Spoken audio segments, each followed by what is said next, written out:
Ya, jumpa lagi dengan saya. Kita akan menjawab salah satu pertanyaan dari 3 pertanyaan sang debaters kepada Esra Soro.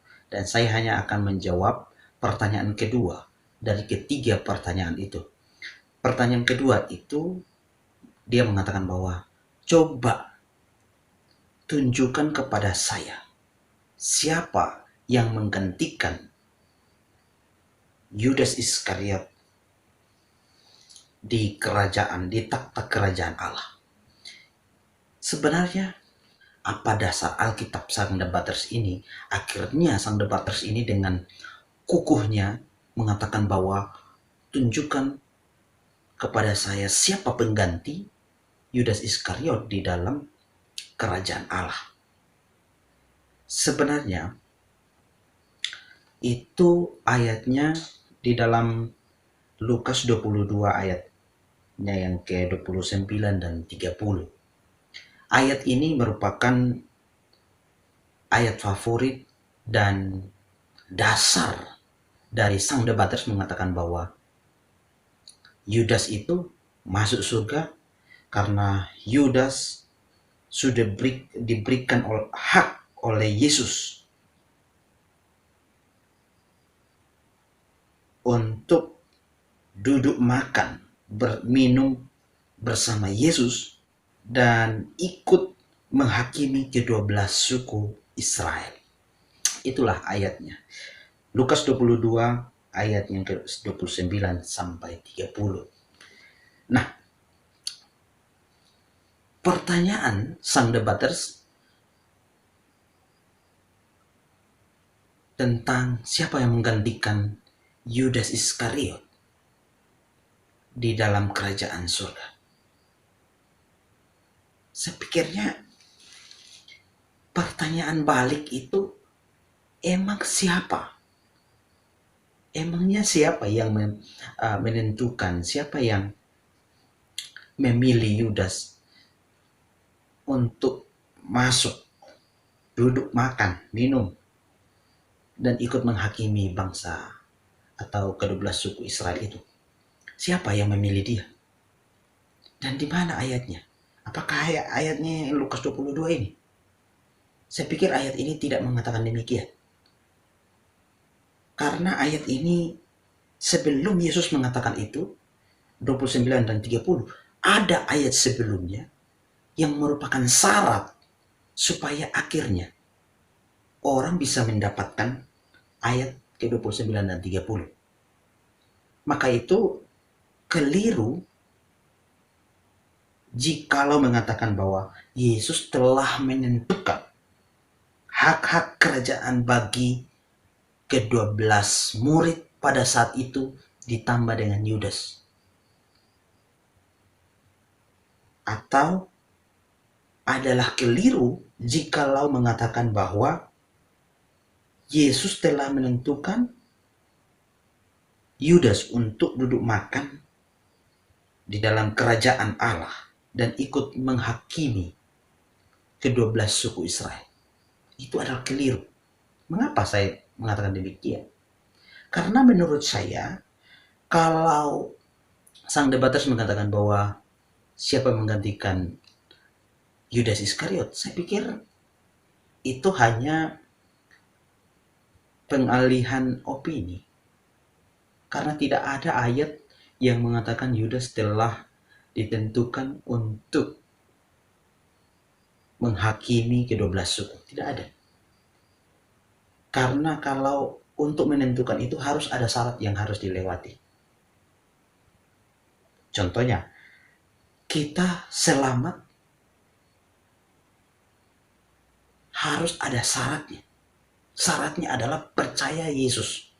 Terima Tuhan Yesus sebagai Tuhan dan Juru Selamat. Itu syaratnya.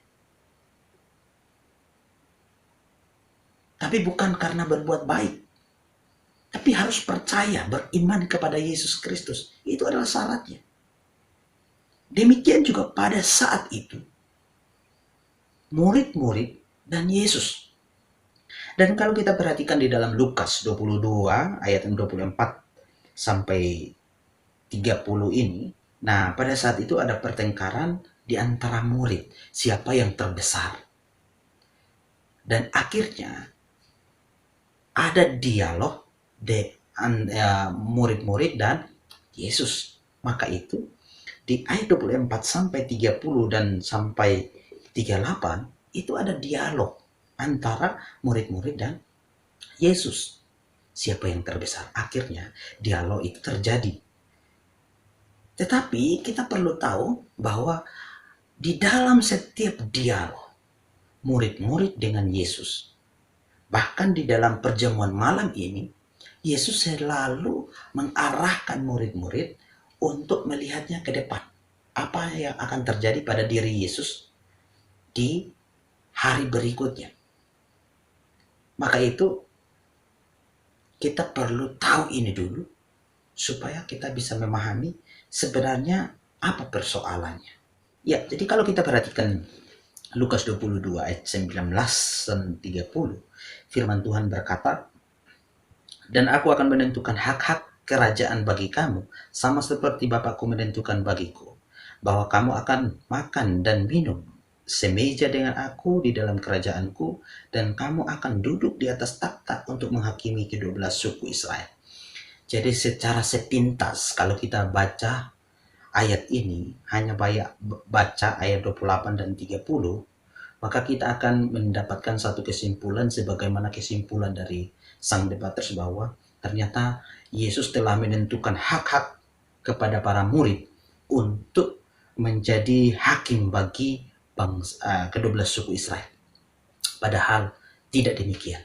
Karena apa? Sebelum Yesus mengatakan itu, ada syarat yang harus dikerjakan dan harus dipatuhi oleh murid-murid. Syaratnya apa? Mari kita lihat di ayatnya yang ke 28. Ayat yang ke-28 berkata, "Kamulah yang tetap tinggal bersama-sama dengan aku dalam segala pencobaan yang aku alami." Itu adalah syaratnya. Syaratnya dia harus, atau para murid itu harus tetap tinggal bersama-sama dengan Yesus ketika Yesus dalam pencobaan. Itu syaratnya. Jadi kalau sang debaters mengatakan bahwa Yudas sudah ditentukan, maka sebenarnya sudah salah.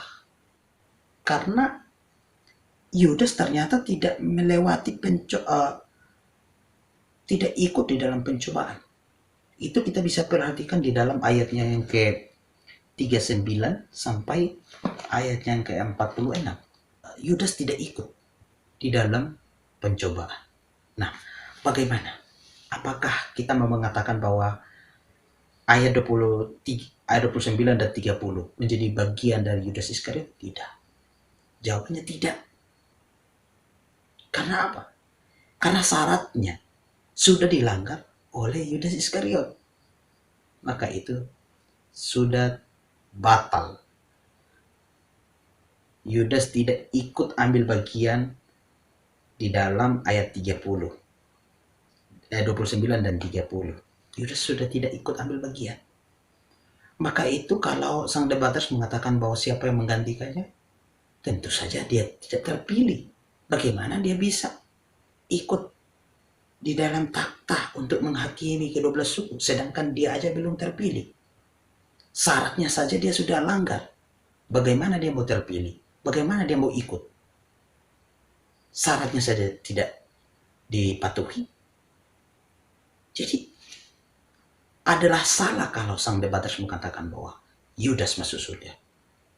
Karena dari hal ini saja sudah keliru, sudah salah. Yudas sudah tidak memenuhi syarat yang ditetapkan oleh Yesus, yaitu harus ikut tinggal bersama Yesus dalam segala pencobaan yang Yesus alami. Sedangkan Yudas tidak ikut di dalam pencobaan itu. Dan akhirnya yang duduk di takhta untuk menghakimi ke-12 suku Israel adalah pengganti dari Yudas itu. Siapa? Matias. Jadi saudara, kita harus tahu hal itu. Karena saya pikir ungkapan sang debater terkait dengan siapa yang menggantikan Yudas Iskariot di takhta pengadilan, takhta kerajaan Allah, itu hanya adalah pengalihan opini. Karena Yesus saja tidak menentukan dia. Jadi jangan sampai kita ikut terjebak di dalam pemikiran sang debaters yang akhirnya keliru juga. Karena sang debater sudah keliru, jangan kita ikut keliru. Dan inilah kelemahan dari sang debaters. Tidak mengetahui, tidak membaca alur cerita dalam satu perikop. Padahal di dalam satu perikop, kita tidak bisa mengambil sebagian tanpa memperhatikan ayat-ayat sebelumnya. Itulah prinsip membaca Alkitab. Karena kalau kita mengabaikan hal itu, maka akan menjadi salah di dalam setiap ayat-ayat selanjutnya. Bahkan pemahaman kita terhadap Alkitab pun akan salah. Ya. Terus saya mau katakan di sini bahwa ayat 28 juga ini sebenarnya menjadi bagian kita juga. Supaya apa? Supaya kita mengikuti Yesus sampai selesai. Karena firman Tuhan berkata, orang yang mengikuti Yesus sampai selesai, dia akan mendapatkan hak. Ya, di dalam Wahyu 2 ayat 26. Dan barang siapa menang dan melakukan pekerjaanku sampai kesudahannya, kepadanya akan kukaruniakan kuasa atas bangsa-bangsa. Jadi siapa yang ikut atau percaya mengikuti Yesus sampai selesai, dia akan ikut memerintah atau ikut dikaruniakan kuasa atas bangsa-bangsa. Jadi bukan hanya para murid di dalam 3 ayat 29 dan 30, tapi orang-orang percaya pada saat ini juga bisa mendapat hak kuasa bagi bangsa-bangsa. Itulah firman Tuhannya. Jangan terkecoh dengan pertanyaan sang debaters, tapi mari kita lihat alur cerita dan mari kita bandingkan dengan kata-kata sang debaters yang jangan sampai mengacaukan dan bisa membuat Anda tersesat. Ya. Dan sebenarnya banyak lagi ayat dan ada pertanyaan kedua dan ketiga. Tapi saya akan mencari waktu untuk menjawabnya. Oke? Kiranya Tuhan Yesus memberkati saudara. Amin.